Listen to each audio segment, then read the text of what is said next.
Gledate Gorenjska poročila na GIF TV. V likovnem salonu v Radovljici Miroslava Pengala je razstava vašega pokojnega moža Staneta Kolmana, ki je bil kipar in vsestranski umetnik. Lepo pozdravljeni, lahko predstavite svojega moža. Kdaj se je pravzaprav začel ukvarjati z umetnostjo? On je bil umetnik od majhnega. On se je ukvarjal že, ki je bil kot otrok, je delal majhne kipce in skulpture. Tako da on je bil umetnik 24 ur v tem svojem svetu, v tem svojem doživljanju sveta na drugačen način, kot ga pravzaprav mi mogoče razumemo. On je bil vizionar. On je že ene stvari videl naprej in je tudi probal v tem sporočilu, v svojih skulpturah posredovati ljudem.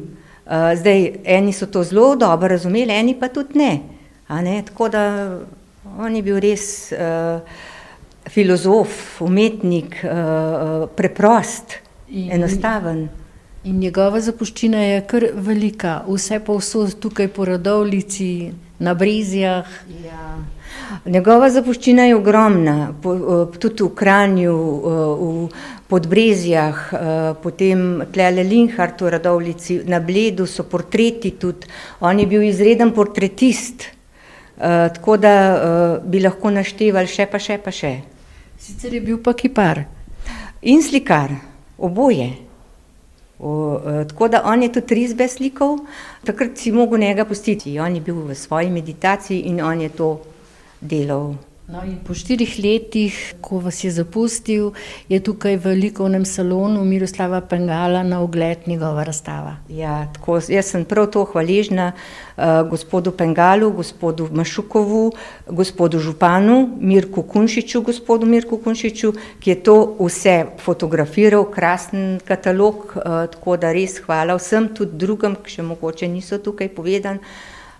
In je res to tako, da stane predstavljen v enem opusu, tako kot je rekel kipar Mašukov. Tudi vi ste umetnik in tukaj razstavljate slike oziroma kiparska dela pokojnega Staneta Kolmana. Kako ste pravzaprav prišli do ideje, da pripravite razstavo po njem? Ja, do ideje sem prišel, gospa se je oglasila pri meni in je rekla, če je možno po 4 letih, da bi del njegove zapuščine, večina kiparskih del, razstavljal v mojem likovnem salonu M v Radovljici. Normalno, da sem bil takoj za to, ker je razumljivo, in danes se vidi, kaj smo ustvarjali in kaj nam je tudi uspelo. V četrtek 18.5. smo imeli v atriju v tej stavbi otvoritev in povabili tudi mlade glasbenike Najo Lini Pavc in Mino Košar, da sta uvodno v glasbenem delu bili predstavljeni.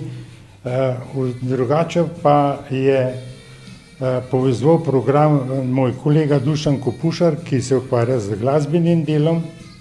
Na otvoritvi pa je bila še magister Minka Jerebič z Ministrstva za kulturo in pa otvoril je razstavo gospod župan Ciril Globočnik. Tako da to je bil pristop.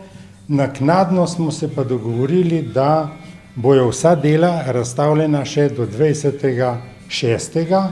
v izložbenem delu galerije.